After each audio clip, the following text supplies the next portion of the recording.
On this episode of the Star Wars Time Show, Matt is going Han Solo as young Nick has been hit by the COVID. May the Force be with him. Worry not, because Matt will guide you through more Obi-Wan Kenobi would-have-beens and a cool reveal about the Ahsoka series. He'll also touch on the Mando S3 teaser leak and what may be going on for Din and Grogu. If anyone is still listening, he will also give his thoughts on the new Arena Boba Fett from Hot Toys. Of course, the show will end with the question of the week responses and the latest round of Top 5 Star Wars fan artists. Punch it, Chewie! Fett from If anyone is still listening, he will also give his thoughts on the new Arena Boba Fett from Hot Toys. Of course, the show will end with the question of the Ho ho! Hey now, everybody! Hey now, everybody! Reporting, all wings reporting. That's right. It's a solo show. I'm gonna need the SWTS community today. Why is it solo? Well, our good friend Young Nick is down for the count with the vid. He contacted me over the weekend on Saturday to kind of let me know, and he's like, dude, it is kicking my ass. So, unfortunately for young Nick, who is fully boosted, vaxxed, whatever the hell you want to call it, not that it really matters these days. There's so much of this shit out in the world. You're pretty much going to get it if you leave your house. But yeah, he's out and he is beat down. So, like I said in kind of the intro here, may the Force be with young Nick. Let's hope he's doing all right. I mean, he didn't even get to the top 5. He's like, yeah, I'll get to top 5 yesterday in between falling asleep, this and that. And he didn't make it. So hopefully he's still kicking. I always prefer when he is here, but I shall press on.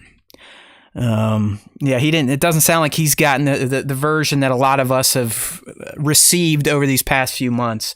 He's got the shortness of breath. He told me he feels like he has a gas tank in his brain now that after 15 minutes, he's basically on empty. So hopefully he fights through it. And he'll be back next week to talk whatever Star Wars items we will have to cover. Not that there is a lot to get into even this week, but you know me. I'm a gas bag. I've got diarrhea of the Star Wars mouth, so there's a good chance I'll still eat up an hour and a half of your time going through the limited topics we have to talk about today. But there's some good ones. I'm most excited to kind of get into the Ahsoka stuff, the Ahsoka series, and some of the things that we heard from the cast that kind of shed a little more light on how the Star Wars Rebels team, Phoenix Squadron, Ghost, the Ghost crew, whatever you want to call them, how they will be kind of infused into the Ahsoka series in a way that some of us may not have expected. But we've got more Kenobi discarded script items to discuss. We've got some Mando S3 leaked better trailer stuff to discuss. And if you're on the live stream, which, hey, we'd love for you to join in every Tuesday, 2:30 EST, 123 ABC on the YouTube, all right? YouTube.com/Star Wars Time Show. So, like I said, if you are on the stream, you see that I have a very non-Star Wars topic up to discuss for the opening segment, and it is the Thor Love and Thunder poster. All right, so like a good geek, even with a dead leg, I convinced my wife to strap me into my Amazon wheelchair last Thursday and wheel my broken fat ass to an early screening of Thor Love and Thunder. So I always like when we get to do this. It's just me, the lady, and the little lady. I order them, a dine-in, AMC dine-in, get their dinner served to them right when we get there, watch the trailers while they're eating. So it's fun. It's something I've missed, being kind of out of commission thanks to 4 weeks of no right leg at this point in time. But we did. We checked out Thor Love and Thunder because why not? That's what good geeks do. Unlike Nick, I still get into the MCU, although I will admit that Phase 4 is just, it's been an oddity to me at this point in time. We're no longer at the tip of MCU Phase 4. We're fairly deep into it. I know COVID kind of delayed things and really spaced this phase out, but at this point in time, even after Thor: Love and Thunder, it doesn't feel like MCU Phase 1 through 3. Now, I'm not saying that's a horrible thing, and I'm going to turn my nose up at the franchises and never go back and support them. That's not the case. I still love the MCU and what people are doing, especially madmen like Taika Waititi. But I don't know. It's just, this is what, like the 4th or 5th movie, and then you have all the Disney Plus shows, and it just does not feel like Phase 4 is as cohesive as Phases 1 through 3. Even the stingers here, and the stingers you get in Thor: Love and Thunder, nothing feels interconnected yet. There is no almighty Thanos kind of shadowing everything. But hey, they're still fun to watch. So let's get a brief little review of Thor: Love and Thunder from the SWTS, your number one source for Star Wars hot takes that may be good, but are mostly bad. So, first and foremost, Thor: Love and Thunder to me is 100% a comedy. So if you go into it with that, I think you're going to get more out of it. It's Monty Python, Holy Grail level comedy to me. I mean, it's just, if you know Taika Waititi, and if you watched any of his other works out there, or if you've watched the most recent, that pirate show on HBO, you understand the way the guy writes dialogue, the way he writes scenes, and that is present throughout the entire runtime of Thor: Love and Thunder. So much so that it's hard to take some of the moments that I think Taika wanted us to feel emotionally seriously, because everything else is so slapsticky. I think it's in a good way, though. I enjoyed the comedy. I kind of like that Thor's become this bozo-esque badass. He still gets the job done, but he kind of sounds like adult. He's like the big idiot of the MCU at this point in time, and I'm kind of down with that. But it does lack, at least in my opinion, some of the emotional kind of ties that earlier MCU films could kind of loop into your cerebral cortex. How's that for a big word? And that is because of just the ever-present, in-your-face comedy, which, like I said, if you go into it thinking it's going to be a comedy and just be prepared to laugh with all the other meat bags in your screening, you're going to get more out of Thor: Love and Thunder. If you're going into it thinking you're going to get something like Infinity War or Endgame or one of the more serious MCU movies, then you're going to be disappointed. I think Hemsworth is still fantastic. The dude is a beefcake. He's either working out like a mofo these days, or he found himself some good old roids in HGH. I thought Natalie was a dream. It's fun to see someone like Natalie Portman kind of play in a comedic film like this. Because it's not her thing. Like, Natalie, in my opinion, is not a comedic actor. And I think that's what makes the character of Jane kind of stand out in Thor: Love and Thunder. It's, she's kind of the straight man to Thor's idiot. And you also can't complain about seeing Natalie Portman, she's got to be in her 40s at this point in time, looking all beefed up in that mighty Thor costume with some blonde highlights in her hair. As someone that has loved this lady since the prequels, we're probably close to the same age. I used to have that demented mind frame back in 99 and 02 and 05. Like, hey, if I could just talk to her, maybe we could be together. You know what I mean? I know there's other dudes out there that probably felt the same way, but I thought it was fun watching Natalie seemingly have fun in this film. And, like I said, she plays a good straight man to bozo Thor. So I do like their dynamic together. And yes, like Bat is saying in the live stream chat, the goats are another one. There's this I'm sure for some people they're annoying as fuck, but I love the goats, and there's one moment in particular that I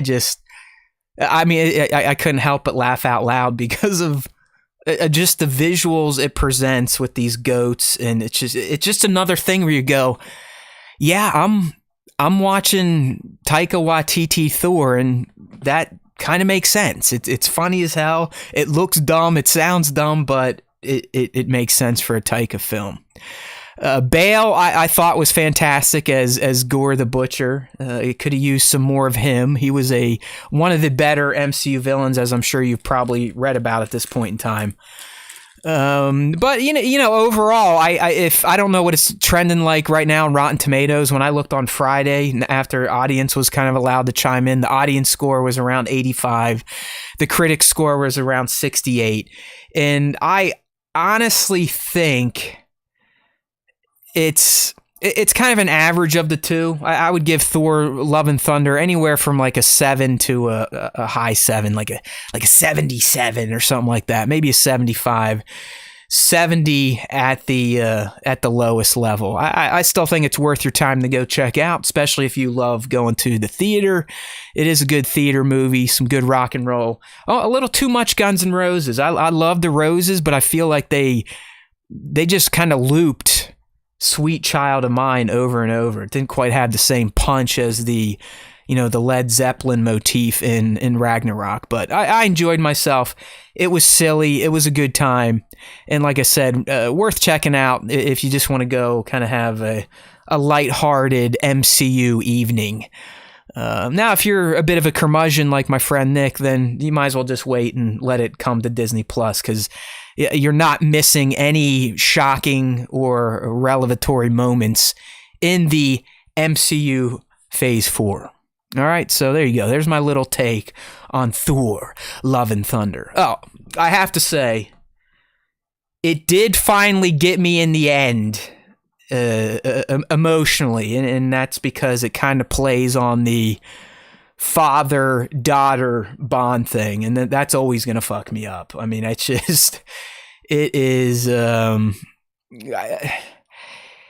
I don't know. It was touching. It just made me think of my little one and us going off and, kicking ass and taking names and all that type of stuff. So I enjoyed it. But my emotions are all out of whack these days since my leg. We were watching, as a family, sometimes we like to just throw on stupid TV while we're eating or at night.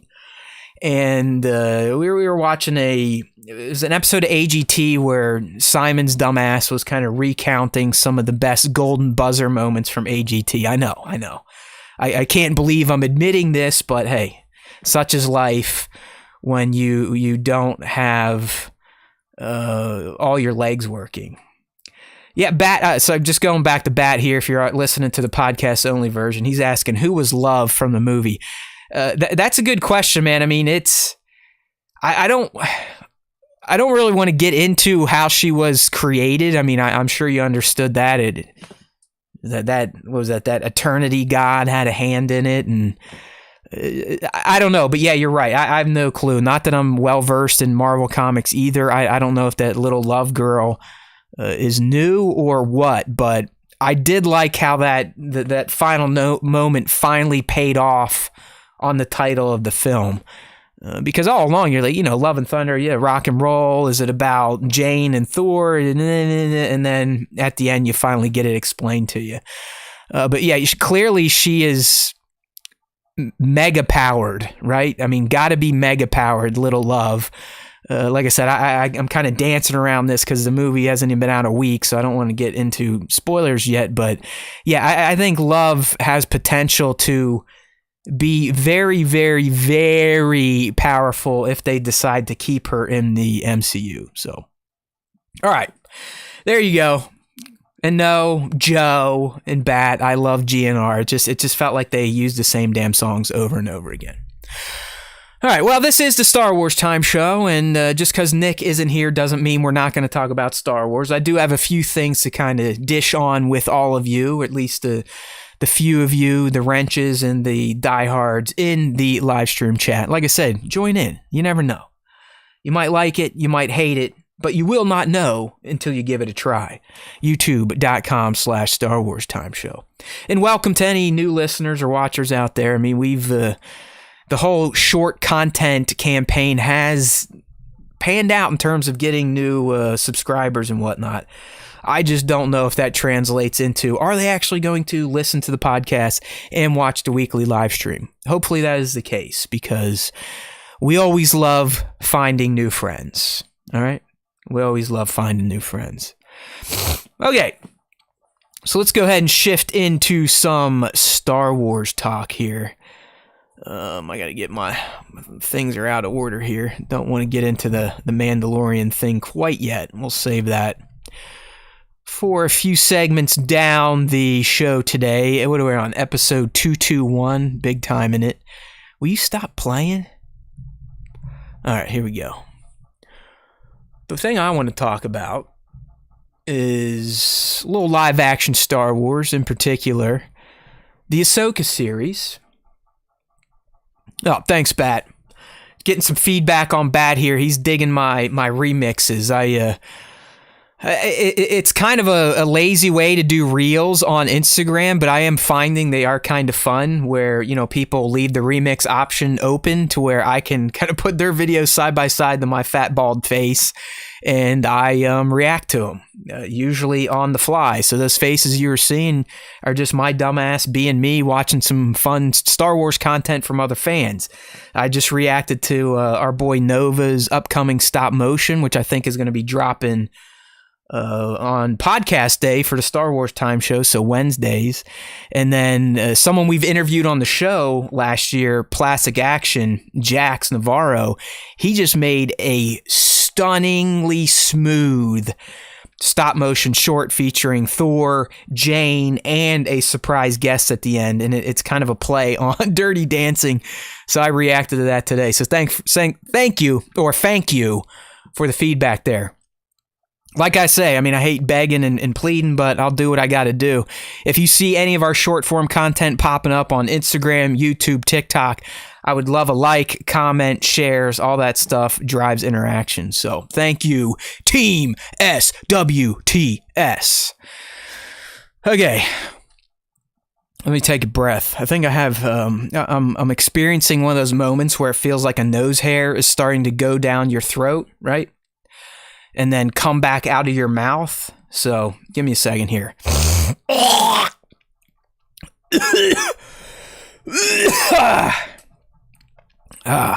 Hopefully that got it out. That's never fun, right? Especially when it's got a booger attached to it, because you essentially have to suck it through your nasal cavity, out through your mouth, and then spit out the nose hair. So it's a good time. All right, like I said, there was a pretty insightful update on the live-action Ahsoka series last week that first appeared in Empire Magazine. I did a little short on it. Thanks to all you that checked that out and shared it in your stories. It helped drive engagement big time. But anyways, two of the Ahsoka cast members that have been officially revealed, Rosario and Natasha Liu Bordizzo, dropped some brief little insights into the Ahsoka series, which they are both currently filming right now for Disney+. And as we heard at Celebration 2022, Ahsoka should be dropping, halfway into 2023. You have to think, if Mando is coming February 2023 and it's going to have 8 episodes, it'll probably end of March, April, depending if they do a double drop to open things up, which would leave the Ahsoka series hopefully to get a summer slot, or like the Kenobi slot. I like the slot. Or maybe even the Andor slot. That's why I'm thinking Ahsoka live action is going to hit Disney Plus Q2 to Q3 2023. I can rhyme. I must be a G. But anyways, these two lovely ladies dropped some quotes that we'd like to discuss, and if Nick was here, I could speculate on, so maybe some of you in the chat will throw your thoughts at me to bounce off of. You never know, but here we go. So like I said, they sat down to talk with Empire Magazine, and Rosario kind of let fans know, like, listen, I know you've seen Ahsoka pop up in The Mandalorian and in the Book of Boba Fett, so you know she's alive and well, or at least alive in the Mandoverse timeline. But she's like, fans really don't know who Ahsoka is as a character at this point in her life. And that's what I think she was trying to tell us, that's what the Ahsoka series is going to get us caught up on. Because you got to think about it. Before we saw her pop up in The Mandalorian in the second season, the last time we saw Ahsoka was in the epilogue of Star Wars Rebels, where she's wearing her Gandalf robe. It's all white and pimped out with her, her head tails are poking through it. And she's coming to pick up Sabine to go look for the lost Ezra Bridger, who we know soon before the Battle of Yavin, got sucked out into the unknown regions of the galaxy with Thrawn on Thrawn's Chimera via the good old Purgle hyperspace whales. Excuse me. So that is the last time we saw her. So we don't really know what happened to her between the end of the Rebels epilogue and when we see her shaking down Morgan Elsbeth on that planet Corvus in The Mandalorian. And that's what Rosario is telling us. She's like, listen, yeah, you might have seen her, but you don't know, even hardcore Ahsoka fans, you do not know who Ahsoka is at this point in her life. What motivates her, what code she may live by. I mean, it looks like she's still living by a pretty good code. She's on the up and up. If she's hanging out with Luke Skywalker, she's not like some shithead. But I found that interesting. So here's her quote. Let's see. I will not read it as Rosario. I'll spare you that. Dave and John are continuing Star Wars in a way where it can be standalone, but it also makes you hungry for more. There have been 2 instances where Ahsoka shows up on a mission, you see how she's interacting with folks, but you don't really get her per se. Even fans who've lived with her for so long don't know where she's at now in this journey. All right, so like I said, think about that. What could we possibly see? I think we've all talked about this on this tiny little Star Wars time show that there's a good chance they're going to have to feature some flashbacks to kind of get things caught up from her time in Rebels. The search for Ezra, how she gets mixed up, knowing where Thrawn is at and who to go after to get more information on Thrawn. Why is she going after Thrawn? Does he still have Ezra captured, or does Ahsoka think that Thrawn may know where Ezra is? I highly doubt Ahsoka on her own is trying to take down the Remnant Empire. She was very focused on just Thrawn. And knowing what we know from Rebels, it makes sense. But okay, so how did she get to that point? How did Thrawn even get back, right? I mean, if Thrawn's in the unknown regions, but now he's back and hiring people like Morgan to harvest planets for resources, how did he get back and where's Ezra? So to me, that is what Ahsoka has been doing.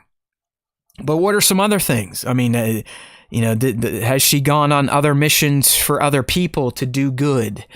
How's she making a living? Like Din, has she been taking missions for payment, or does she just do things because she is closer to the light than the dark? And Rosario's trying to tell us, like, no one knows this. No one knows anything about this character outside of us, myself, Dave, and John.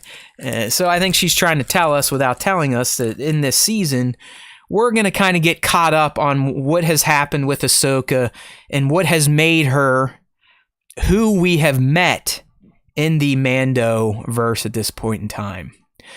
So Kingdom of Weird has a comment that actually is going to lead into the next update for the Ahsoka series, when he's saying here, they could play a brief synopsis of Rebels at the start of Ahsoka like we saw with the prequels before Kenobi. Well, Kingdom of Weird, you're kind of on to something here, but before we get there, one of the first quotes from Natasha Liu Bordizzo on Sabine Wren is this right here. So, Sabine is so fearless and brave, with so much grace, but she still has flaws. She's not perfect. She's on her journey, she's making mistakes. And it's very high stakes in this galactic war to make mistakes. So Natasha's telling us Sabine is more or less still the girl we last saw in Rebels. And she's out there on a journey, probably the journey to find Ezra, or we may even find in the Mandoverse timeline, she could be looped in with the other Mandalorians trying to recapture their planet. Clearly, Bo-Katan's faction is into that. And based on their relationship in Rebels, Sabine was the one that gave Bo the Darksaber. There's a good chance they have been in contact. So who knows what Natasha is saying here, but in terms of the Ahsoka series, we could very well learn of Sabine's adventures with her own kind, the Mandalorians, but also with Ahsoka and potentially the other Rebels crew members. But I think it's interesting to say, like, you know, Sabine is fearless and brave, but she is still a flawed character at this point in time. She's making mistakes, and she's making mistakes in a galactic war that has very high stakes. So I wonder what that could be. Are her mistakes, are they working with the Kool-Aid drinker faction, the Paz Vizslas and the Armorers? Was it leaving the Rebels to kind of do her own thing? Or is she making mistakes on active missions that could compromise whatever Ahsoka and the Ghost crew is up to in the Ahsoka series? So interesting things to think about. You know, not a lot to run on, but you know, we're getting some insights into kind of where Sabine is at, what type of character she has become by the time we see her in the Mandoverse timeline, which, you know, without busting out a calculator, is probably going to be around, I don't know, to be safe, I'd say 10 to 12 years past the, well, I guess with the epilogue of Rebels, it would only be about 7 years or so since we last saw her. But 7 years is a long time to affect somebody, especially when you're living in a galactic of conflict. Because we all know that the galaxy during the Mandoverse, while the New Republic is still present and in place, it's still kind of a outlaw-centric type of galaxy. Bad shit's still happening. The Remnant is out there. You've got the Gideons out there. The Thrawns are out there. They're doing dark experiments on baby Force users. So there is definitely some janky stuff going on. Bat in the chat brings up a good point. If you remember, Sabine was responsible for creating the weapon that could cook Mandalorians in Beskar armor. So I think that's a great point, Bat. That we very may well see her reflecting on that. I mean, we got to see some of the results of that weapon in the Night of 1,000 Tears or whatnot that was briefly teased in the Book of Boba Fett. I mean, you have to imagine that before that, just bombing of the Mandalorian, I don't want to call it a temple. It looked like their senate, their castle, some shit like that. That, you know, the Empire could have been using that weapon, messing people up. So, yeah, interesting stuff. But really, here's the kicker in this interview that these two ladies gave. And it's, you know, I'm interested to see how you all kind of interpret it, because I ran with it one way, and you never know how people may run with it. But Natasha revealed that there's going to be a standalone Star Wars Rebels chapter in the Ahsoka series to get all fans caught up on the happenings and characters from that series. So here is her quote. "A lot of people have not seen Rebels. It's great for them to have seen it, but we've got a standalone chapter as it is." All right? So again, to me, it sounds like, I know some of you may have a little PTSD from the Book of Boba Fett, where we more or less had a standalone Mandalorian chapter in a Book of Boba Fett series. But it does kind of sound like we're going to get a standalone live-action Star Wars Rebels chapter in the Ahsoka series. Now, going back to a comment from Kingdom of Weird in the live stream chat, kind of doing a story so far, 3 to 5 minute recap, was she talking about something like that? I don't think so. I mean, the way she says it, she literally says, we've got a standalone chapter as it is.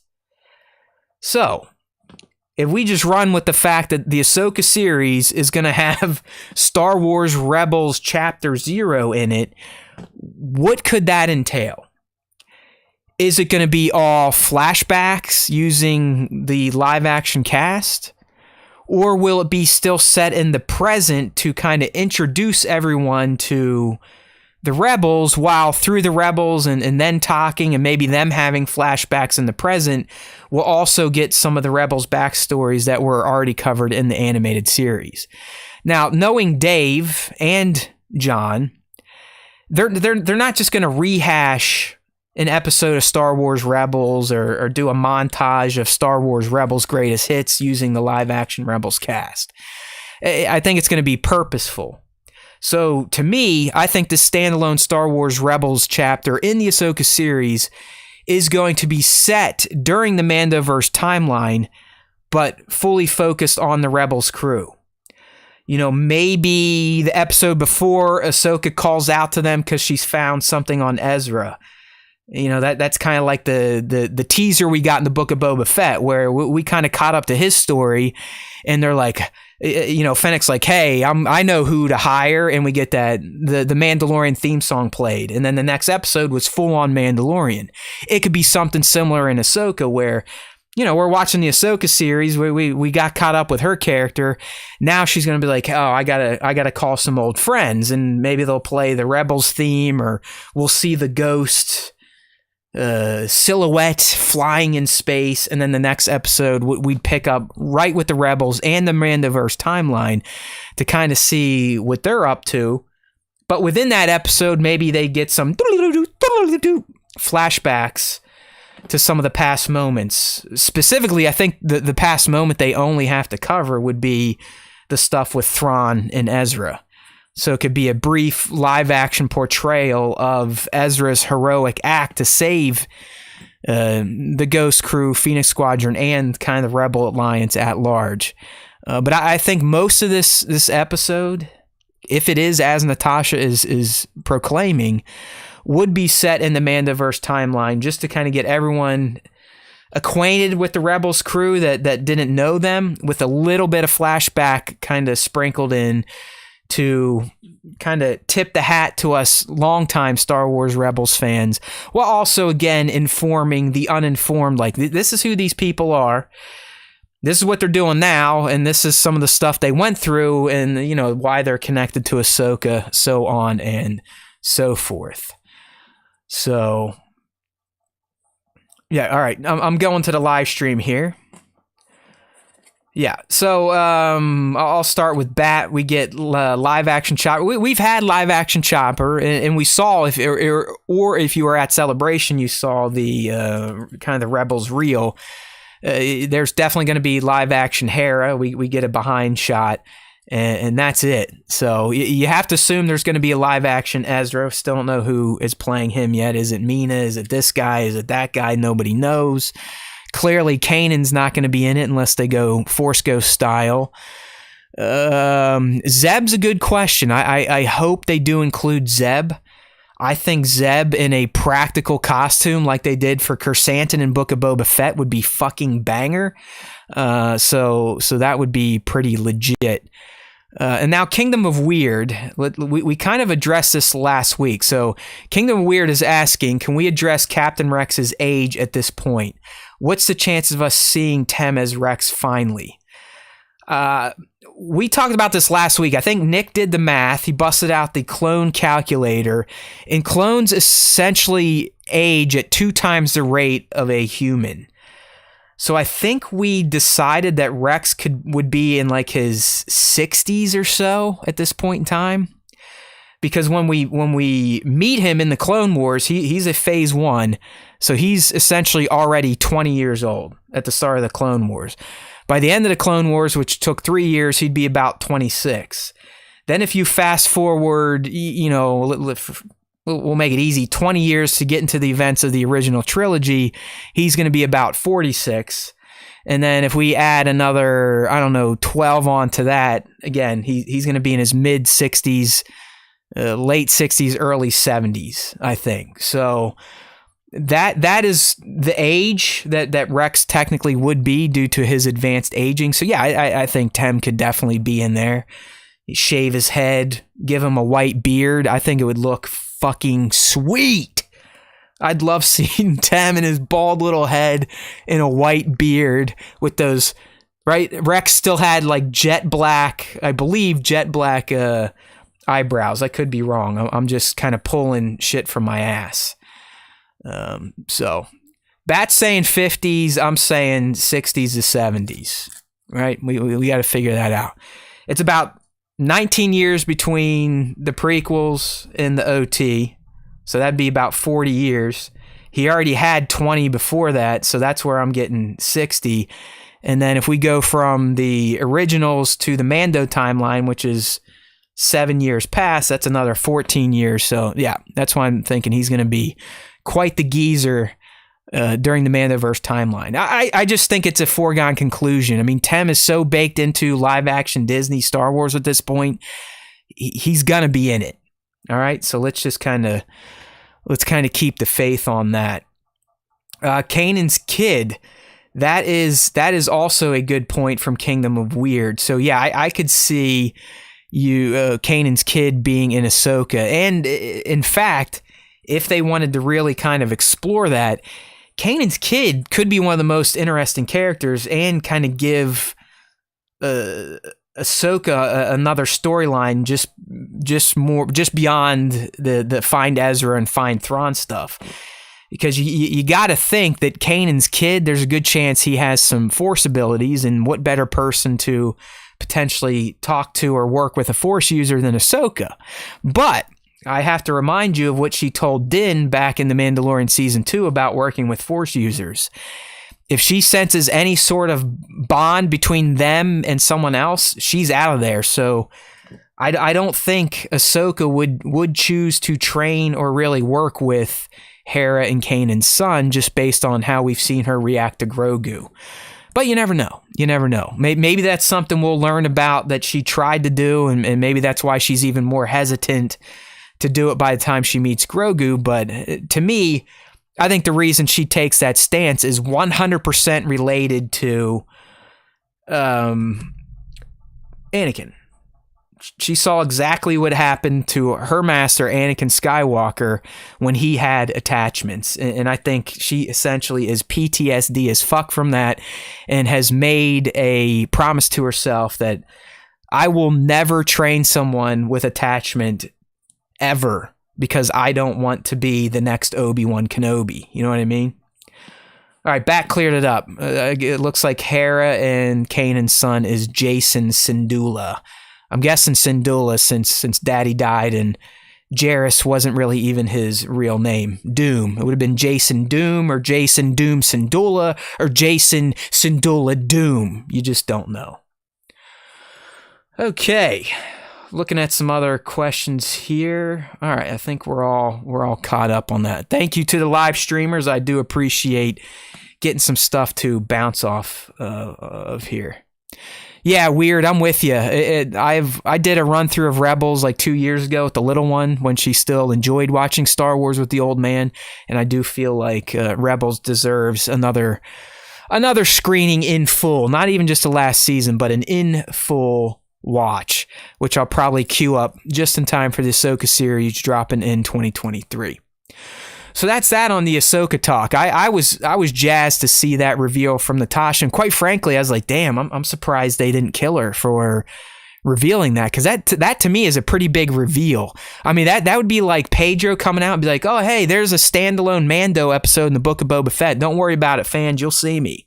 Or you'll at least see the stunt actors that wear the armor so I can just talk into a microphone in a closet and get all the glory. You know what I mean? So we'll see. Hopefully no one takes out Miss Bordizzo.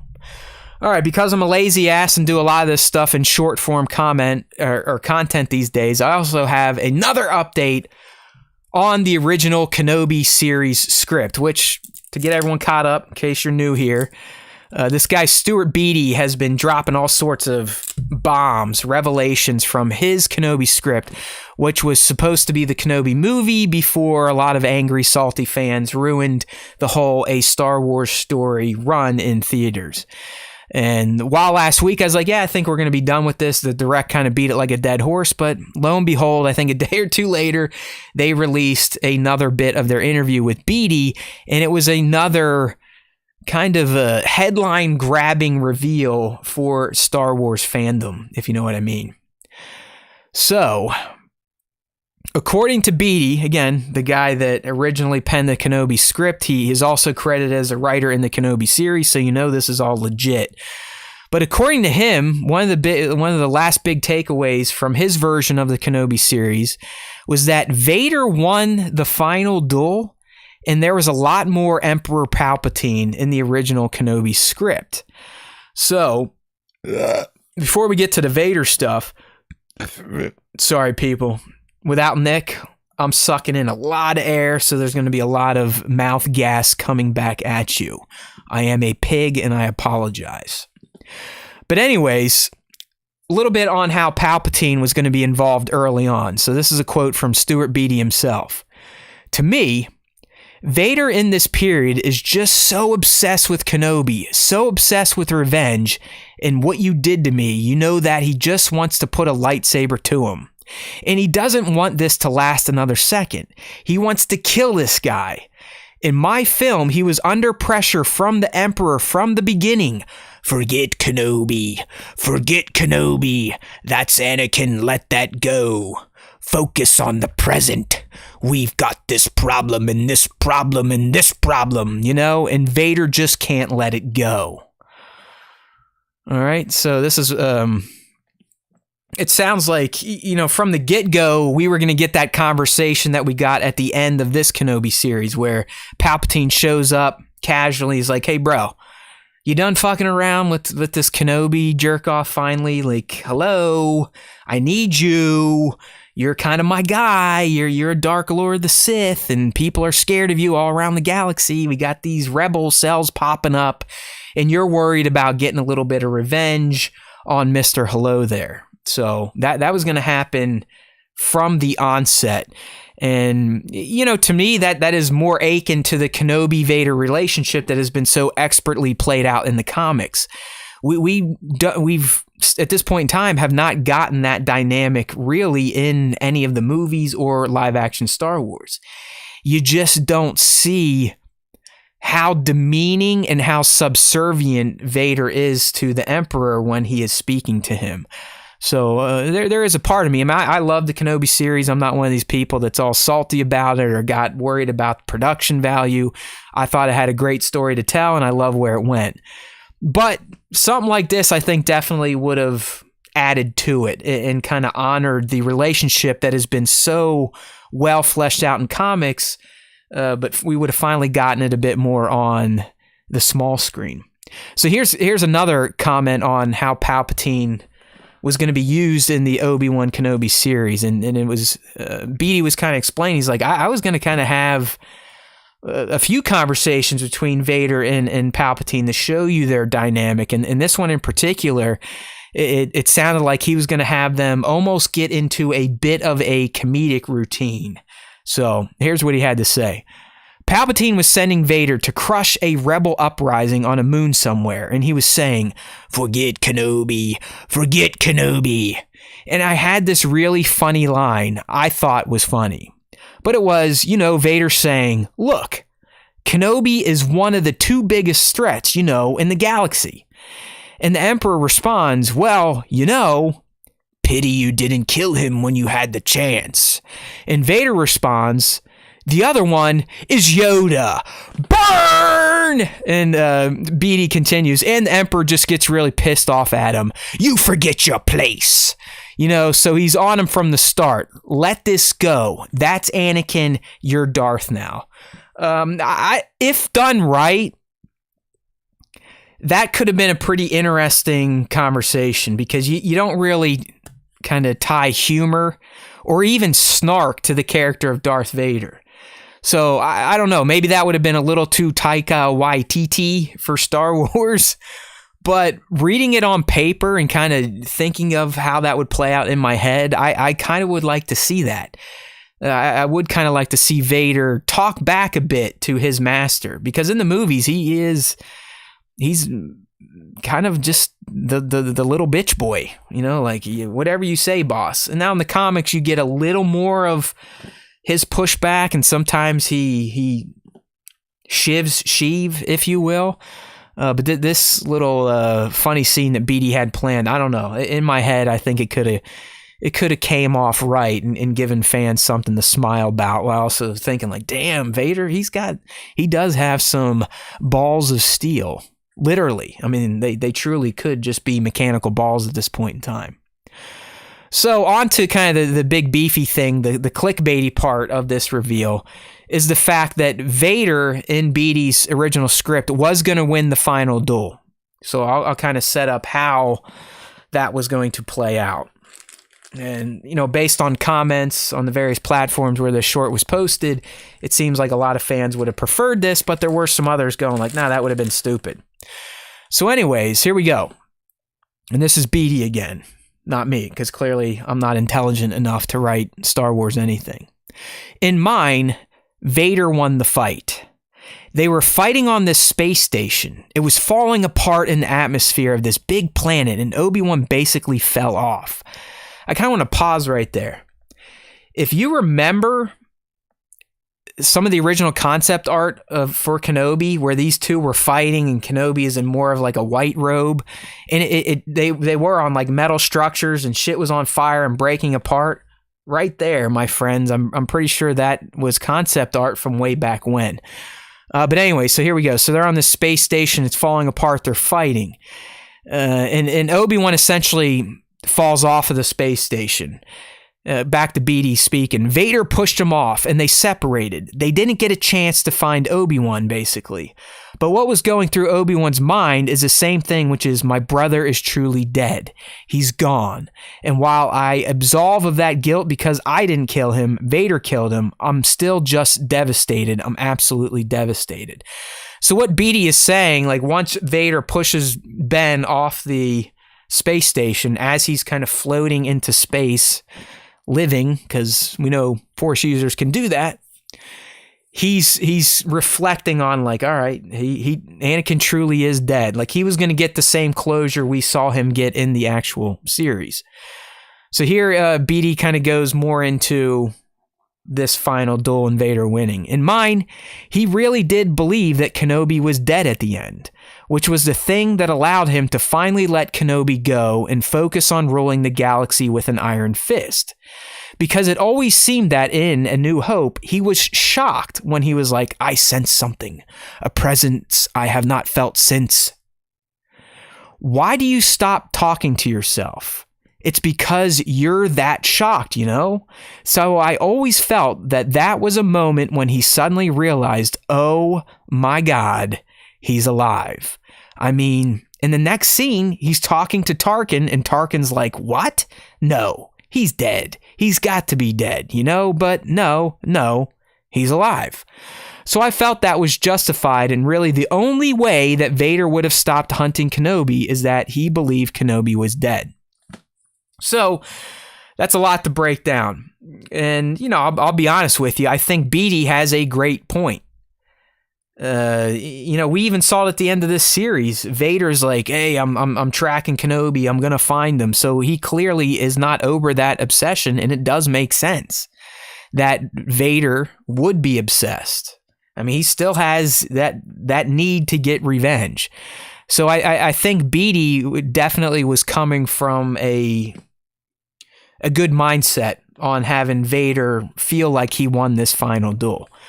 Now, based on what we got, I'm still extremely happy. I think that final duel between Ben and Vader on whatever moon that was, it's fantastic. And we're already quoting the dialogue, and Anakin is gone. I am what remains, blah, blah, blah.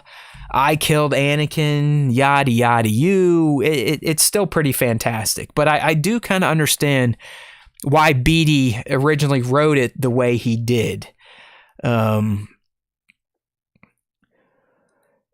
So, yeah, and I know we talked about this early on, and I still believe Obi-Wan is not someone that could ever kill a beaten opponent. I mean, he showed us in Rots he couldn't do it. I know, I guess we can give him some credit that he just figured that Anakin would burn up and die, but he did kind of leave him. He could have went up and stabbed him in the head. It's not in Kenobi's person to kill a wounded and broken warrior. I get the point that Kingdom of Weird's making in the stream here. Why let Vader just kind of continue to live? Because he's going to kill a bunch more people, even if they're not Jedi that or Skywalker children. But that's just, I don't know. It made sense to me why Kenobi walked away. Plus, I think he probably also felt like, look at you, you pathetic thing. You more machine than man now. You deserve to wallow in your hate and your revenge for me. It's like Kenobi kind of thought, like, you know what? I can keep Vader from becoming peak Vader if he has to think in his head that I bested him again. Think about that way. I'm not completely discounting what Kingdom's saying, or a lot of other fans, like, why would you just leave Vader alive knowing what his potential is? But if you think about it that way, Kenobi essentially rebroke Vader. He broke him as Lord Vader and Anakin when he first put on the suit. And, we saw what that did. By the time we got 32-year-old Vader in this Kenobi series, he was a badass dude.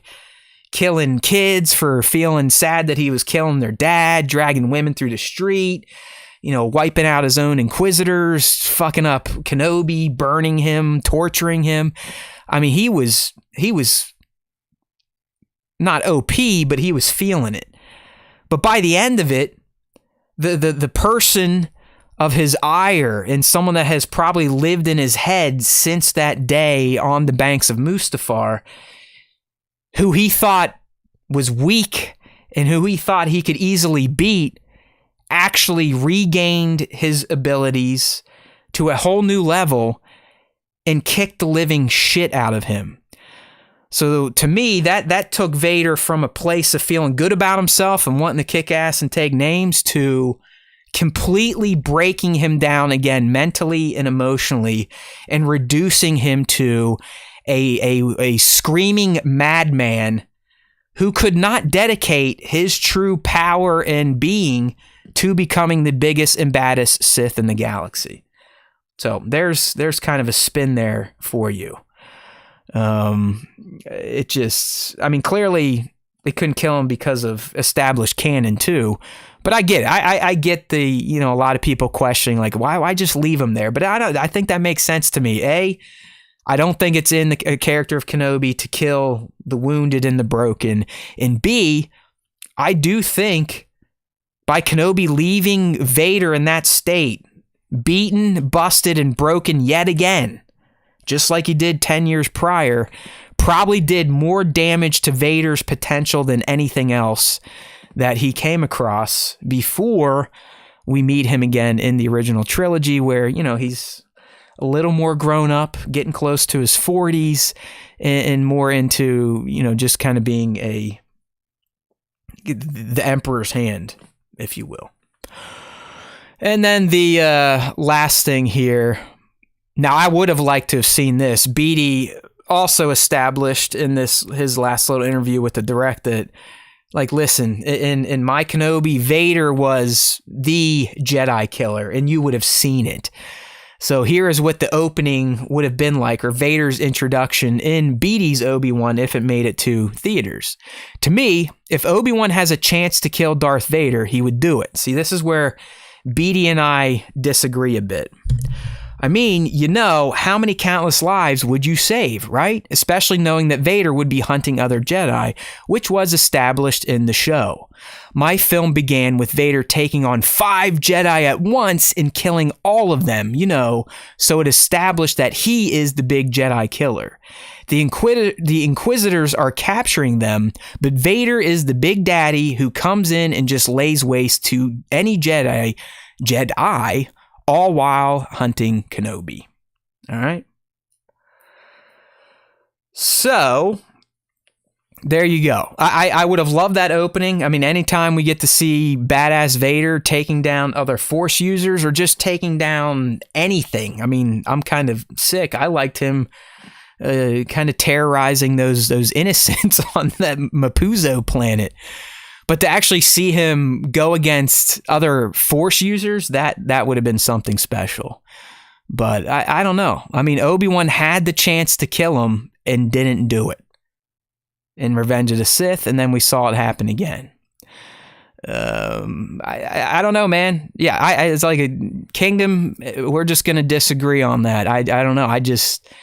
I think him leaving him broken was more detrimental to Vader's potential than taking him out. Yes, many more people died, many more rebels died, but I guess that's the cost of war. And when you got to win a war against 2 Sith lords that require you waiting for the Skywalker kids to grow up, sometimes you got to take a body count. You know what I mean?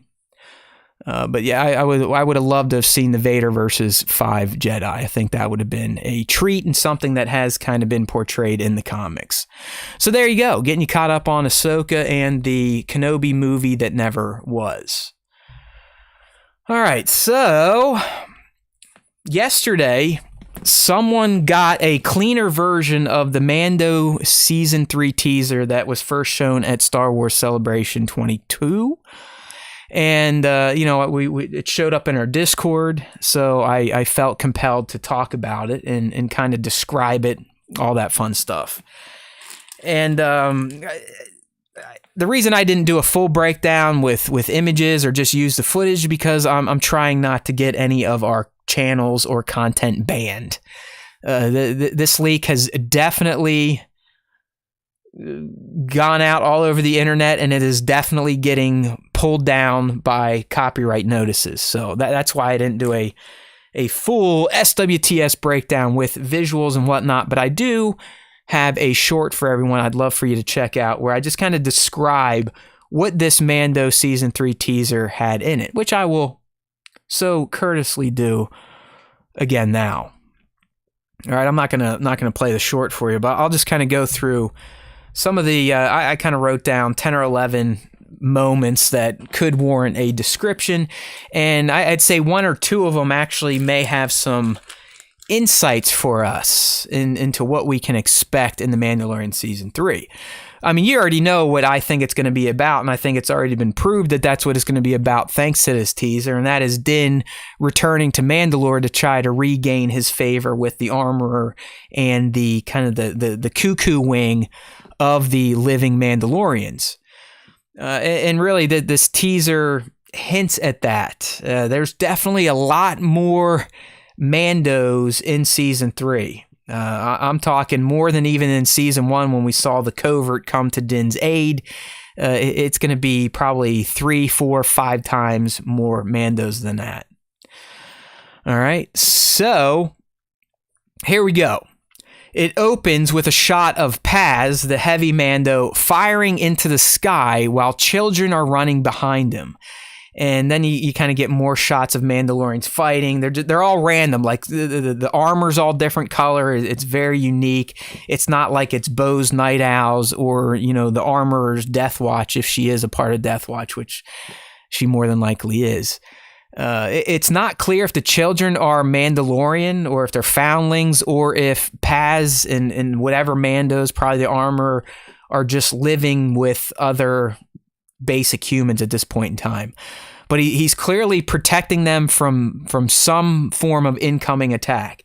Is it other Mandalorians? Potentially, or it could be the Remnant Empire. It's got to be one of those two. I don't see any other faction really going after Mandalorians unless they've got some firepower behind them because they're fucking Mandalorians. You know what I mean? We then see a shot of the armorer with a child-sized Death Watch colored helmet. Now, Scion in our Discord, which if you want to join up, it's free. We don't do any of that paywall bullshit. You can find the link in our Instagram bio. But Scion was saying the rumor is that this is going to be Grogu's helmet. And if you have seen the teaser, I have to challenge that because it looks too big for Grogu. It's definitely too high. I mean, if he put it on, Grogu's eyes would be at like the Mandalorian nose and mouth slit. Like it just doesn't seem physically possible that this helmet could fit. That doesn't mean it isn't for him, but I don't know. I don't think it is. To me, and this is kind of one of my first speculations beyond just the general synopsis of what Din's going to be getting into. It could very well be a flashback of Din Djarin receiving his Death Watch helmet as a young foundling.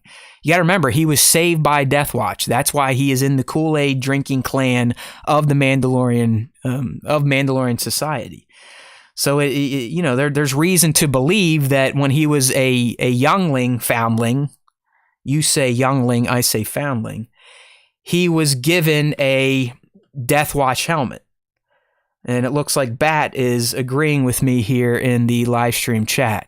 So that's my guess. I really don't think it's for Grogu. I honestly think it could be the armor saying like, hey, we've taken care of you since you were found. Do you remember this? Or it's literally a flashback of Din donning his child-sized Death Watch armor, which I'm not going to lie would be pretty freaking cool to see.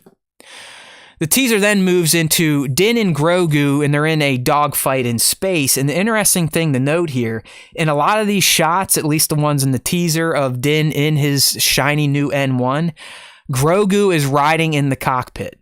He's no longer in the special port that Peli kind of bored out for him. He's actually in the cockpit. I think that's going to play into another moment from this teaser that I'm going to talk about here in a few minutes, but it's like Grogu and Din, they're so buddy-buddy, he can't even stand to be separated by some plastic and metal. He needs to be right in between his daddy's legs as they are flying that tiny N1 and shooting down bad guys. So the trailer then moves into, we see Armor, she gives Paz her hammer. This is kind of a montage, so it's very quick cut. You see Armor give Paz her hammer. Then it cuts to some Mandos dropping out of a ship. It does look like Bo and the Night Owls. It's not very clear because the footage, while more clear than the initial leak, it's still pretty blurry. And then you see the Armor with her hammer again, whacking the shit out of a squid face. I forget what they're not Solace. Are they something? No, they're not Solistans. They're not Moncal. Are those the Quarians, I think, maybe? Something like that. So the trailer continues on, and this is another one of my speculations here.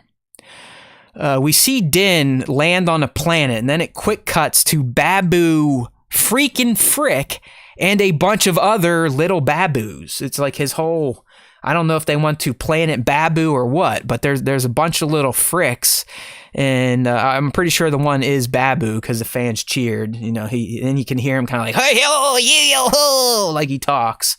And here's kind of my wild speculation for why Din Djarin and Grogu have to go to the Babu Frick Nation. All right, Corin, I got it right after a while. Thank you, team live stream chat. But anyways, back to the Babu and why Din may be there. And, this is potential spoilers if you don't like listening to our leaky type of stuff. So 1, 2, 3, spoiler. But if you remember from a few months back, we got a leak from MSW, I believe, so it's probably legit, that in some form or fashion, IG-11 is going to be brought back into the fold and kind of serve as Hulkbuster armor for Grogu in battle. So it may not be just full-on IG-11 is resurrected, but it's coming back in a way to where it's going to serve as a a suit of armor, just like Iron Man would use with the Hulkbuster, for Grogu to fight and be protected and, you know, for all intents and purposes, kind of be the same height as everyone else that is fighting. So I'm thinking, we know Babu Frick is a droid hacking master.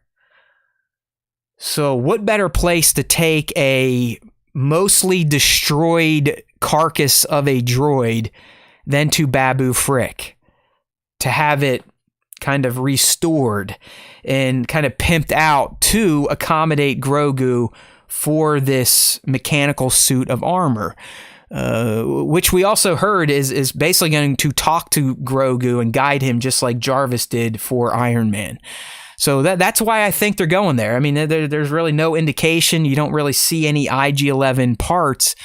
But if that leaked rumor is true, it just makes sense to me that you would take a severely damaged droid to Babu Frick Nation to either have its memory dumped into a better body or to have it, like I said, kind of tricked out into some crazy ass Hulkbuster-like contraption for Grogu to get into.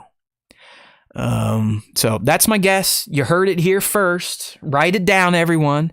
And if it comes true, we're definitely going to have a motherfucking Star Wars Time Show speculation win party, which is usually me talking to a few of you and coming off like a narcissistic asshole. All right. So after that, we get a quick shot of Grogu watching fireworks from the cockpit of the N1. Not really sure what that could be. You know, who is celebrating at this point in time.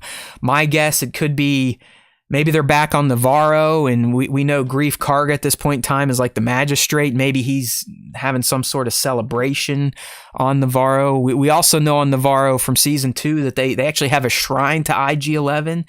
So maybe that's why they go back to find the parts and hang out with Grief, get mixed up in some hijinks, and then have a little fireworks show at the end. From there, the teaser goes into a shot of Bo and Grogu, and they're like at some sort of camp. And I know there was a different sizzle reel at Celebration that kind of showed these two together. And Bo even said to him, like, hey, I bet your dad never told you that he's not the only Mandalorian. And she seemed kind of shady. I mean, honestly, I think Bo-Katan might get a little villainess in season 3 of The Mandalorian. So you don't know. But they're at this camp, and it kind of had Luke's camp and Empire Strikes Back on Dagobah vibes to me. For some reason, they're alone together. Maybe this is when Din has found the living water under the mines of Mandalore, and he still thinks Bo is good, and he leaves Grogu with her. I mean, I don't know. I think Bo is kind of a bit off her rocker after realizing that Din was the one that truly won the Darksaber via combat, which I also think Moff Gideon set up to kind of cause some divisiveness between what he sees as the biggest threat to the Remnant Empire, the Mandalorians. You know, what better way to kind of lessen the impact of Mandalorians banding together than to kind of get them caught up in a culture war? It's like the same shit that politicians do in most countries. You know, get your base fired up with a culture war, even though the culture war, there's no policy behind it. It's just what people say. It's really nothing that you're ever going to have to abide by as a law-abiding citizen. So who knows? Just keep your eye on Bo-Katan. I don't want to say she's going to revert back to her full-on shithead Death Watch days, but she definitely has... She's got her own motivations outside of just seeing Din and Grogu be safe and Din get his honor back. She wants to rule Mandalore. She wants that Darksaber, and she wants it the correct way, the way of the legend, so she can feel like she can fully unite the tribes. Another cool shot. There's like this. It looks like a Star Destroyer that is in some sort of dock, but it almost looks lived in, as in it's been repurposed for like a condo, a condominium neighborhood. Now that could just be the way that it looked, and maybe it's just truly docked.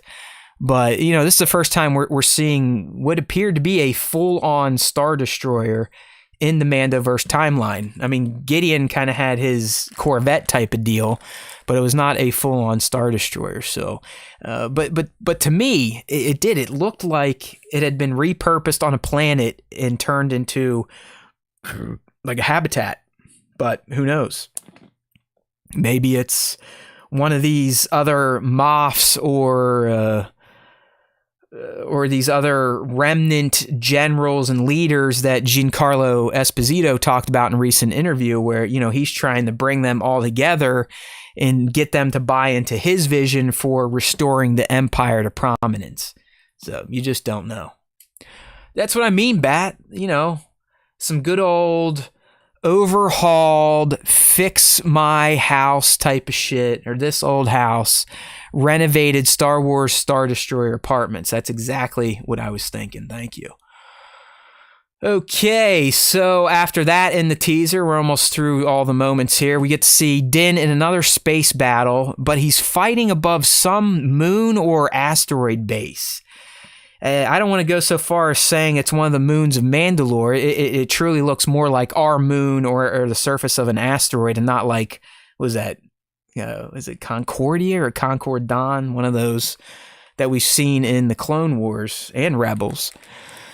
But it looks like they're attacking a station, or the station's attacking him. They're blowing shit up on the surface, but there's people also dogfighting with the N1. So who knows? Again, it could be Remnant Empire station that the Mandos are trying to take out, or like I said, it could be either Bo's faction of Mandos or the Armorer's faction of Mandos. I do think there is going to be a little bit of a ruckus between these two factions before they realize, like, hey, this is what fucked us all up in the first part. We're fighting each other.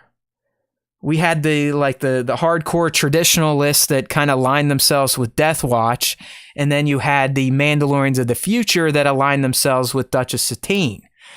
And because they were not united, that allowed Maul to infiltrate Death Watch, which allowed him to bring in the Republic, which ultimately allowed the Empire to take over Mandalore and completely annihilate them.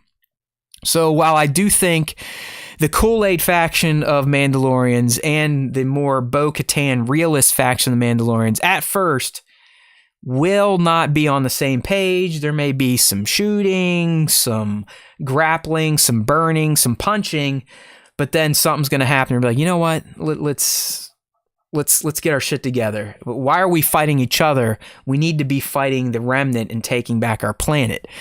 Now, reading the tea leaves, you would think Din Djarin's probably going to be the guy that is the mediator between these two factions. But you just don't know. I mean, how much ambition does Bo really have at this point in time for that Darksaber? Is she willing to kill Din, kill Grogu, or, kind of dishonor herself again to get the power? Or will she see that, you know what, this guy who's gotten mixed up in some pretty heavy shit in the galaxy over the past year or so, maybe he is the guy of Legends that we heard about. Maybe he is the one that's going to find that mythosaur and ride it and bring prominence back to Mandalore. And that kind of gets them all on the same page. All right, this next one here, Kingdom of Weird teased earlier in the live stream chat. But we get more Mandos fighting. We don't really see who they're fighting. Is it the Empire or is it each other? Again, it could be either one. But we get another shot of the N1, and this time it's very clear that he now has R5 in the droid pit. In Kingdom of Weird, it almost feels like you're my guest host today. But I really do think that is the R5. And the reason being is, who's his main mechanic and who is the droid whisperer? Pelimato. So it makes complete sense that at some point in time, he needs to get himself an astromech, either, who knows, for hyperspace navigation. You never know. You got to remember, Din wasn't always the biggest fan of droids because of his past. and what the droid army did to his family during the prequels. But we also know through season 1 and working with IG-11 that he ended up finding a place in his heart for the wired citizens of the galaxy. So I could see him finally breaking down, like, you know what? I do need a droid companion, or at least temporary. I need a companion to get to this secret part of the galaxy that only a droid could calculate. So I'm going to go hit up Peli and see if I can borrow R5, the one who used to have a bad motivator. But yeah, I think that will be more of a loan or a handoff. So, and I really do believe that is R5 in Mando's shiny new N1. And then the last shot here that was in this teaser, it got a big reaction from the fans that were watching it in the theater, but it appears to be kind of that war-torn, destroyed-looking surface of Mandalore, but we see it from the perspective of a flying ship. And if you look at the ship's hull, it's hard to tell. Is this an Empire ship? Is it the ship that Bo-Katan stole from Gideon?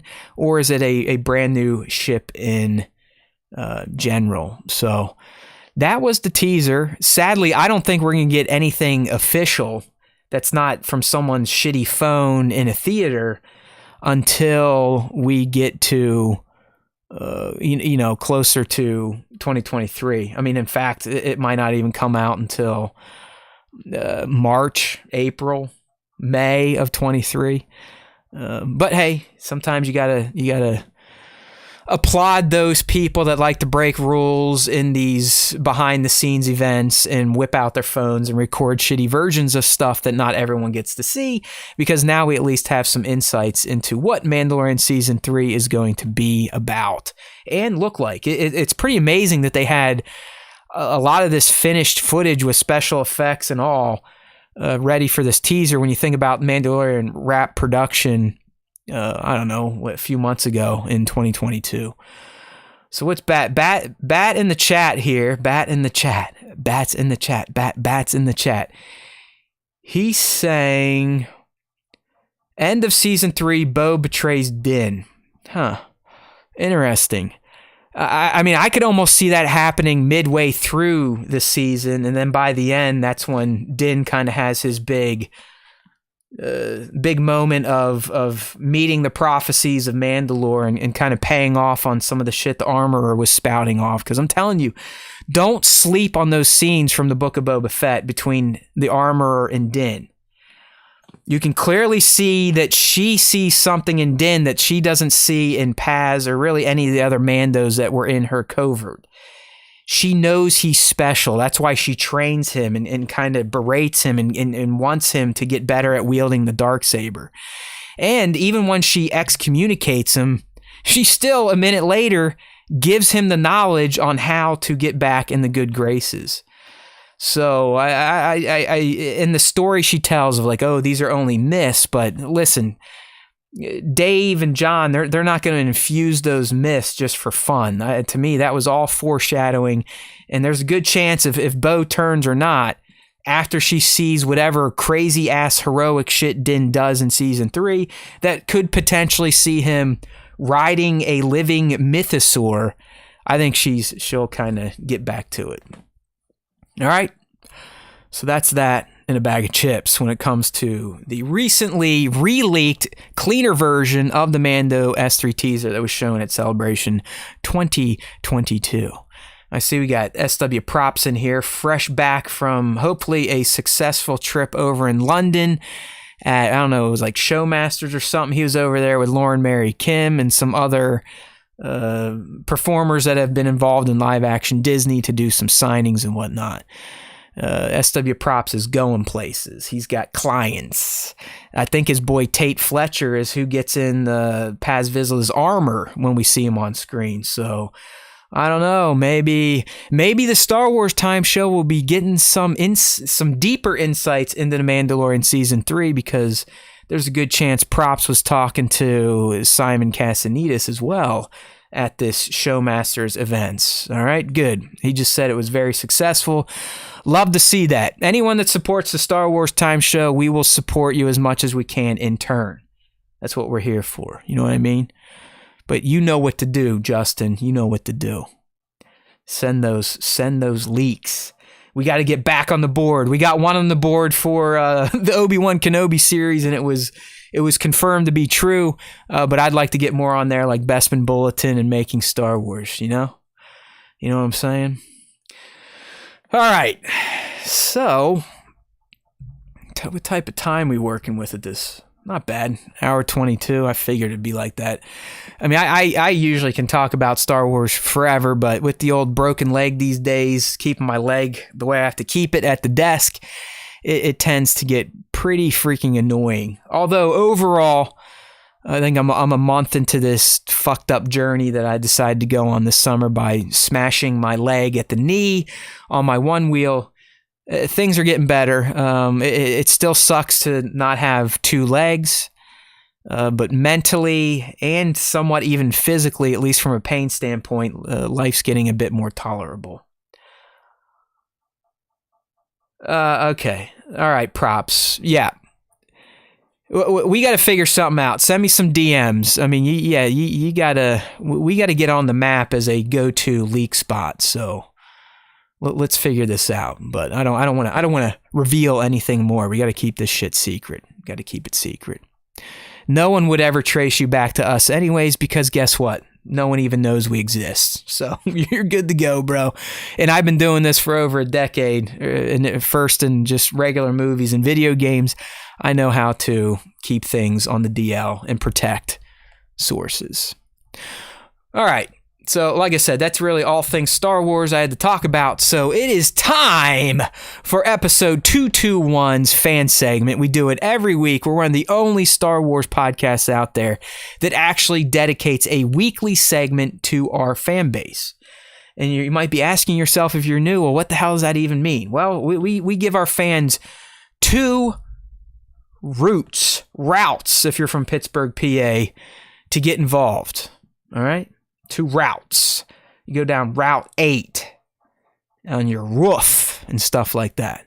But anyways, there's two methods to kind of get involved in the Star Wars Time Show fan segment, which happens every week, free of charge, as our last segment. So the first way is the question of the week, which we're going to get into right now. So every Tuesday on Instagram at Star Wars Time Show, I post a question in our stories and in our just in our feed. Hold on, let me see if I can find where Slack went here.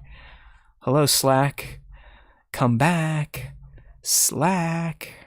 You got to be kidding me. All right, give me a second. We got the old. I mean, it wouldn't be an episode of the Star Wars Time Show without some technical issue. We definitely have one going on right now. So we might not be able to share the question of the week, but we'll definitely still get into the segment. I'm gonna try one more little fix here. No, that's not gonna work. Damn you, Slack! Damn you! Oh, Slacky boo! What is going on here? Oh, there we go. There we go. Everyone clap me out here. Yay for you. You are a tech troubleshooter extraordinaire. All right. So here we go. Question of the week. All right. As I said, every Tuesday morning, we'll post question of the week to our IG stories at Star Wars Time Show and in our feed. So this week's question asks, how much Star Wars Rebels focus do you want in the Ahsoka series? I mean, look at me. It's like I know what I'm doing. I kind of themed it to one of today's topics. So here we go. Let's check out some of the responses. I did not have Nick, so I kind of had to do his trick where I just grabbed huge screenshots of the comments. So sorry to those of you that replied. There were not many. But up first, we've got Black_series_customs. A great customizer, by the way. And he says, minimum, because I feel she's more a Clone Wars era character than the Rebels, though I'm happy to see her in anything. While I agree with that statement, the fact that they decided to introduce her in The Mandalorian under the guise of she's searching for Thrawn, that kind of ties her to her Rebels storyline in past. And, you know, I mean, she was in that show quite a bit. So I feel you, Black Series Customs. If you listen, I doubt you do, but it makes sense why the Rebels are going to be infused into the Ahsoka series. All right, here we go. Here's my big screen grab block. So I snagged one from SW Black Series Clips, who should be dropping a new stop motion anytime now. I'm thinking tomorrow, Wednesday, or if you're listening to this on a podcast platform, good chance it's out on his Instagram or YouTube, wherever the hell he puts it. So here's what Black Series Clips had to say. I'm good with 50% to 75% being Rebels focused. Holy shit. I mean, he just wants Star Wars Rebels with Ahsoka. If this is the only true continuation of the Rebels story that we're getting, then I'm all for it. I would like to see some Mandoverse thrown in as well as some TCW flashbacks. Could get messy with that formula, but I'll let Dave make that work. That's a very smart statement. He is going to let Dave make that work. I trust in Dave at this point in time, just like I did with Kenobi and all these other series. If it makes it to us, guess what? It's gone through Dave Filoni. And if he's good with it, I'm good with it. So, and really, this is Dave's first series that he is predominantly writing himself. This is not like The Mandalorian, where Jon Favreau is the main writer and Dave might pitch in here or there or just kind of be a sounding board. Ahsoka is 100% Dave Filoni. I think John's getting a producer credit. Just, hey, you got to get paid. But the Ahsoka series is going to be all Dave, and we know TCW and Rebels was all Dave as well. So he's going to handle this with kid gloves, and in my mind, do it perfectly. So I don't think you're going to get 50 to 75% if we can trust Natasha Liu Bordizzo. I think, you know, I hope Ahsoka is 8 chapters like Mando has been, but it could be like Kenobi or it could be like Book of Boba Fett, sub 8, 6 or 7. If that's the case, I think one standalone chapters to kind of focus on the Rebel will probably work. And let's be real, I do think they're also going to join Ahsoka in this Mandoverse timeline to kind of see what they've been doing since the Empire has fallen. Are they still combating the Remnant? Have they fully looped into the New Republic? But also, where's their fucking friend Ezra? That is the big question mark for all of this. And we know it has to be addressed, again, because of the choices made in The Mandalorian Season 2 with Ahsoka. You don't introduce Ahsoka under the guise of she's looking for Thrawn without essentially telegraphing to the fan base that knows, us that are in the know, Rebels in the know, that we're going to figure this shit out. That epilogue was not just open-ended. We are finally going to show you what happened. What happened post the fall of the Empire with Ahsoka, Sabine, Hera, Jason, Zeb, Chopper, maybe the ghost of Kanan. You don't know. Morai. I mean, hell, they all could be involved. So, I think we'll be good Black Series Clips. But I don't think we're going to get 50 to 75%. I think one dedicated episode should do the trick. Because you're going to get, I think you're going to get plenty of Rebels dynamic just in the present Mandoverse timeline, doing whatever they're doing with Ahsoka. We got a new winning handle here. William Shakes Penis. Love it. That's up there with Grief Cardboard and some of the other good ones we've seen, but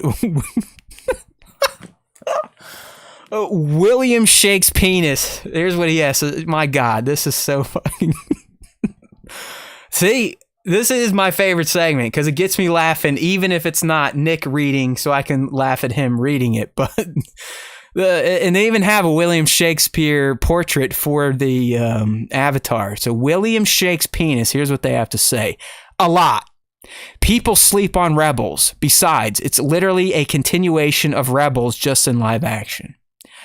Yeah, I agree. I really do. And that's kind of why, going back to Black Series Customs comment, like, hey, Ahsoka's more TCW. Well, when you go through Rebels and then you kind of factor that into how Ahsoka was reintroduced in Mando, it is full on a continuation of Rebels with hopefully a heavy dose of character focus for the character of Ahsoka. I mean, because outside of those 3 episodes in the final season of the Clone Wars, you still really haven't gotten any contemplative inner monologue Ahsoka. Why is she the way she is in the Mandoverse timeline? Why was she so quick to turn away Grogu? Is it all PTSD from Anakin, or have other things happened? Did the stuff that happened with Ezra affect her? Because, she technically helped him in his Jedi path. So I'm very excited. While we got some great Star Wars in 2022, and we've got more to come in Andor and I believe Vision Season 2. Next year, with finally getting the Mandalorian, I mean, think about it. We're going to have gone, almost 3 years before we got a proper Mandalorian season. I mean, that is crazy. So that's going to be a huge event. And then it's going to be followed up by Ahsoka, which to me is has just as high of a ceiling in terms of potential as the Mando itself. If not being able to extend beyond it, because for someone like me that's been there with TCW from day one, Rebels from day one, I have a long history with the animated Star Wars universe and the characters. So I'm all about seeing how they cross over in the live action and what they've been up to, and how the galaxy has changed them at this point in time. All right, up next we got Crimson Viper 1138. Maybe he is related to Tones 1138. Rebels has its problems. I disagree. But what a great show. I agree. After the disappointment that was the Kenobi series, I disagree with that, but everyone has their own opinion. I say give us more Rebels level characters and storytelling. So Crimson, a little wishy-washy here or there, but it sounds like they're all about getting some Rebels level action. And then last but not least, I think this comes from Rogue Ranger Customs. I didn't get a Rippick Tan story reply today. A lot! If Thrawn survived, then Ezra must have too. We need some explanations on how that is and not another so-and-so return somehow. Amen, brother. You can't do that. We saw what that did to The Rise of Skywalker and ultimately just completely pissed and shit on a lot of great Star Wars narratives that existed before the whole somehow Palpatine returned meme moment at this point in time. I mean, it was a meme within the movie. It's become a meme. It deserves to be a meme because it was stupid. So yeah, I'm with you, Rogue Ranger Customs. Here we got a new person to stream. I like it. We got the handle here, Jedi Dick Sensei. That's another good one. That's up there with our William Shakes penis that we just read about. So welcome there, Dick Sensei. All right, so that is, like I said, I told you there's 2 ways to get involved in the Star Wars Time Show fan segment. That was question of the week. Just hit the Star Wars Time Show IG account every Tuesday morning. Look in the stories, look in the profile grid, and you'll find the question. Leave a response, and you may get it read on the show. The other way to get involved is our time-honored, very iconic amongst Star Wars artists, top 5 Star Wars artists of the week. So the way this comes about throughout the week, yours truly right here on Instagram, I look for anyone that has tagged at Star Wars Time Show or has used the hashtag Star Wars Time Show to share any of their Star Wars art. It could be toy photography, traditional real-ass paint, t-shirts, tattoos, fecal matter sculptures, pee jugs. It doesn't matter. If it's Star Wars related, we want to see it. So tag us, use the hashtag. Every day I wake up, and while I'm laying in bed with my dead-ass leg, I'll go through the tags and hashtags, and I'll feature some shots that stand out. Then on Monday, after a week of those features, my co-host, who's usually here, picks his 5 favorite shots to be discussed on the show. And that is what we're doing right now, except this week, because my Chewbacca has COVID. I did double duty, did all the features throughout the week, and now I chose the top 5. So without further ado, here is this week's top 5 Star Wars fan artist features of the week, covering July 5th to July 12th. All right, so here we go. Up first, and this was by far my favorite series of shots this week, and these are Lego shots. If you're not on the live stream, hopefully if you're listening to the podcast only, just go ahead and pull up StarWarsTime.net and check out the podcast post for episode 221. You should be able to find these images. I'll do my best to describe them, but at YC_Solo created a series of shots recreating scenes from the Obi-Wan Kenobi series using Legos. And the first one we're looking at is just so awesome.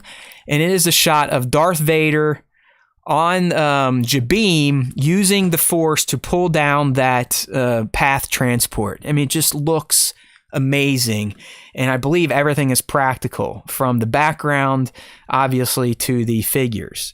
And as I scroll through, there's even more recreations. The next one we're looking at here is Lego Vader and Lego kind of repimped Kenobi fighting on that moon planet, and the scene is Kenobi throwing the rocks. Just fantastic.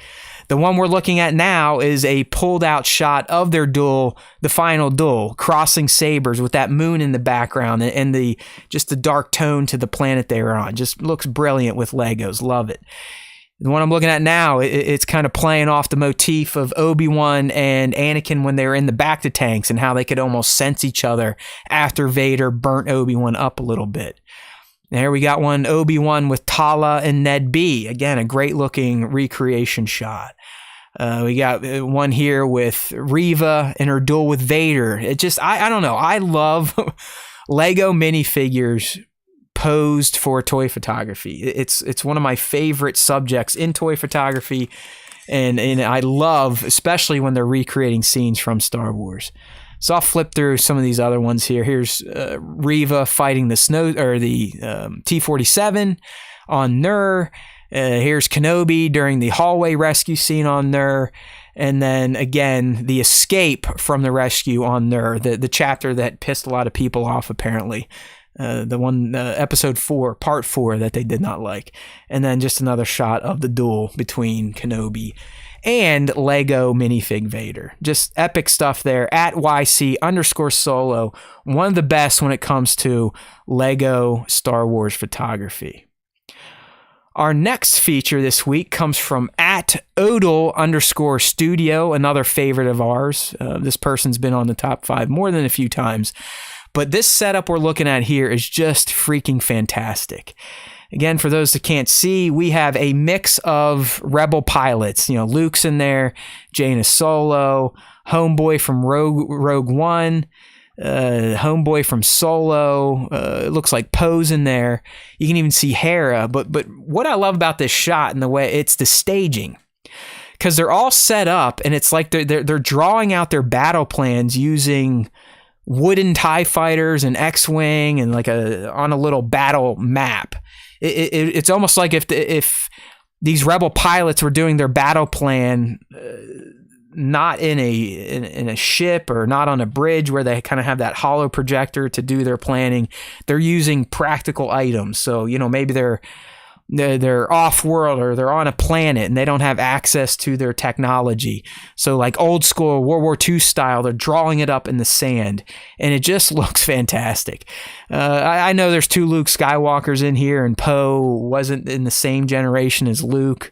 It still works. It's just a cool looking setup, and the shot has some nice elements too. Good lighting, nice atmosphere. It's just, I love little scenes like this that just tell a complete story the moment you look at it. So this is coming from at Odal_Studio. Our third top 5 artist of the week is another returning top 5er, and this is at Kill Cutter Photo, Mr. Gizmodo himself. And this shot is probably one of my favorite Kill Cutter Photo designs of all time. And what it is, it's kind of a crossover with Jurassic World, but you have shirtless Maul with his lightsaber split, so he's dual wielding. He's in the open mouth of a T-Rex, stabbing it through his head with one of the lightsabers, and it just looks badass. I mean, Maul's eyes they're like exuding this white flame light. The dinosaur's eye is rolling back in its head as its life is leaving its lightsaber stabbed body. There's like drool reflecting and smoke reflecting coming from the T-Rex's mouth. In the haze of the lightsaber light, it's just fantastic. I mean, I know it's a crossover and nothing we'd ever see, but it is a kick-ass crossover between Star Wars and Jurassic World.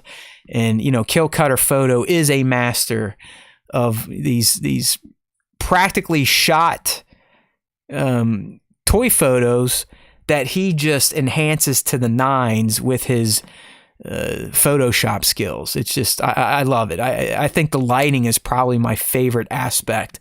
And, of course, Maul's pose into the T-Rex's open mouth and ultimate head death. So excellent stuff here from @KillCutterPhoto on Instagram. Up next, we got a tattoo. That's right, I told you. It's not, the top 5 is not relegated to just toy photography. I mean, it's not like I even do toy photography myself anymore. I still have some shots to share and edit, but my Haywood Pop account is more or less dead. So I share stuff there, and it just goes and dies a slow algorithm death. But that's all right. I don't get hung up on that shit anymore. In fact, breaking my leg and not even having the option to shoot all these new hot toys. I mean, I told you last week I got Acid Watch Boba Fett hot toys, Tusken Boba Fett hot toys, General Skywalker, Mando Ahsoka, Clone Wars Maul, Empire Luke, Shore Trooper Mando, Tank Commander Mando, Moff Gideon Mando. All these hot toys have showed up after I broke my leg. And not that I was doing a lot of toy photography before that, but it's, you people get me. Whenever you can't do something, you kind of want to do it more. So I want to get to shooting my toys, but that's not why we're here. We're here to talk about this kick-ass Maul tattoo from @Cody_Tweety. And I remember sharing the first tattoo. If you're on the live stream, you can see this sleeve that this person's getting, which I am quite jealous of. There was a great TCW final season Ahsoka portrait, and now Cody has added the Maul on top of it. And I consider myself a tattoo expert at this point in time, because when I first smashed my leg on the one wheel, I watched every single season of Ink Master from start to finish. Like, consumed 13 seasons of the shit in about 2 weeks. So while I can't draw for shit, I know it looks good. I've learned about good lines and blowouts and shading and this stuff, this, that, and the other thing. And I'm telling you right now, Cody Tweety, he's got it all. If I could call up Dave Navarro, I would get his ass to somehow revitalize Ink Master and get @Cody_Tweety on the show, right? I don't care if it's on the Ink Master Angels or Grudge Match.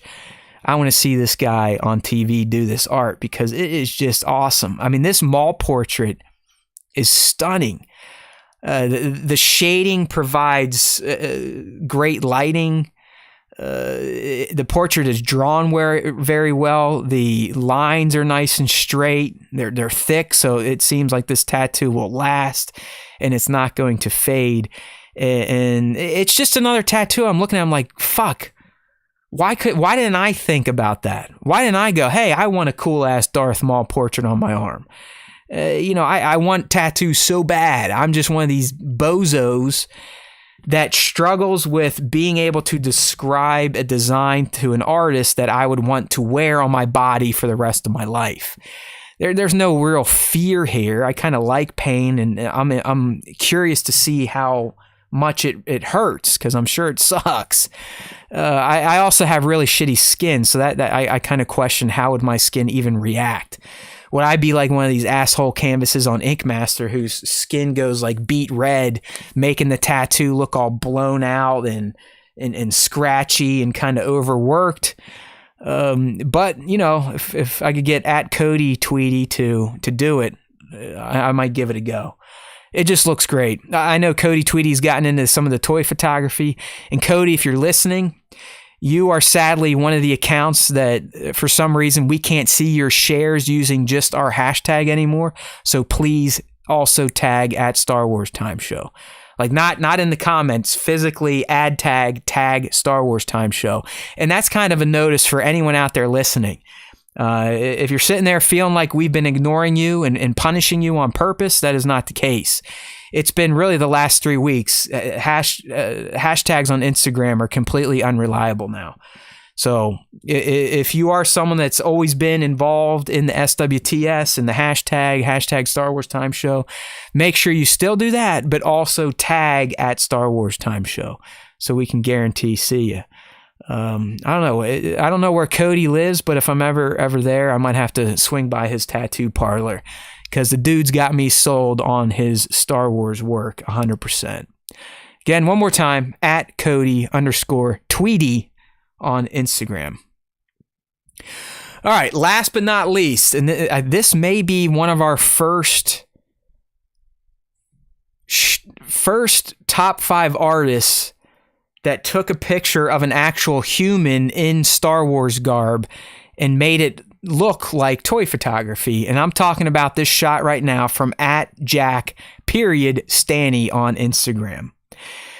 And if you look at it and just take a glance, you would be like, hey, then this is a nice toy photography of the Book of Boba Fett Boba walking away with a gaffy stick, dragging it through the sand, and in the foreground is a stormtrooper helmet that the gaffy stick was used on to kill him. It just looks rad. I don't know. I like the perspective. I like the idea of the shot. But when I first saw it, I looked at Jack Stanny's caption, and he revealed that these aren't toys. That's an actual human in some kick-ass Boba Fett cosplay that Jack shot for his Instagram account, and it just looks cool. I mean, it kind of tricks you. You look at it, especially if you're a follower of Star Wars Time Show, that we mostly feature a lot of toy photography. You're like, yeah, that's a toy shot. Well, it's not. This is a completely practical human subject shot from at Jack_Stanny, and I dig it. I think my favorite part is the perspective, low to the ground, looking up at the subject. Kind of a forced perspective on Boba, who's in the distance, even though you have a stormtrooper helmet in the foreground. It's just a cool looking shot here from at Jack_Stanny. And that's that, my friends. I feel like I'm stealing from you, but considering we don't charge for this shit show, I guess as they say in the corporate world, I'm returning some of your day back to you now that we finished this meeting early, right? I know there's some corpos out there that listen to the SWTS, and I feel for you. I used to be one of you, but after about 7 years of it, instead of driving into oncoming traffic, I decided to completely do a 180 in life and get into academia. And I, outside of never realizing my dreams of being someone in Star Wars that other fans kind of look to on a large scale, I'm doing all right. It was a good decision. Corporate life is a fucking buzzsaw. A buzzsaw. But anyways, we're almost at the 2-hour mark. My leg is screaming a little bit. Did a little workout beforehand. Probably not the smartest idea, but I've never said that I am an intelligent human. So as we do, it's time to wrap up the show. I miss not having Nick here to kind of tee up the wrap up, but it's time to say goodbye. If I remembered Fred's song, we'd do the whole Goodbye Mr. Rogers thing. I'd go ahead and get my coat back out of the closet, change my shoes for some reason, and say goodbye until another week. But how we do it over here, we like to remind you why you're here and why we do what we do. And that's because there's always time for Star Wars time, and we just want more people to understand that. So the wrenches, you're the best. The in and out listeners, we love you too, but we always need more. I like Tinkerbell. I need those claps, those laughs. It gives me life. It gives me purpose. the more, the merrier, as they say. So if you're out there doing a little stumping for the SWTS, or you're trying to recruit new fans, or if you're just new listening, head on over to StarWarsTime.net. That's the best place to go to kind of see some of the content we're going to discuss throughout the week or on upcoming episodes of the Star Wars Time Show. But more importantly, we have all our links to find the podcast. Like I said last week, we added a few new platforms such as Amazon Music and Podchaser. We've got easy links that you can just click on. It's going to take you right to those podcast platforms for you to get subscribed. And please do, even if you just watch the live stream, go ahead and subscribe to the podcast platforms as well.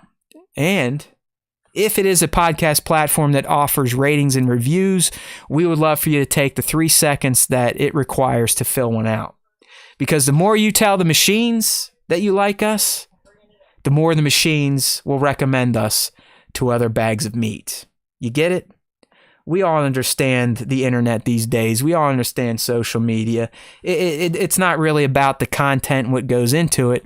It's about algorithms and how humans react to it. So the more our AI overlords realize that humans like us, the more they will recommend us, which just is going to equal more and more growth. Getting into the short form content has helped, but I also love just word of mouth and organic outreach. So give us that love, spread it around, keep them coming, because there's always time for Star Wars Time. Oh, Cody, you made it just a few minutes late. I had an extra long segment on your lovely tattoo, so make sure to go back and check that out. But yeah, I guess if I'm ever in South Dakota, I need to swing by, because I'm a huge fan of your work.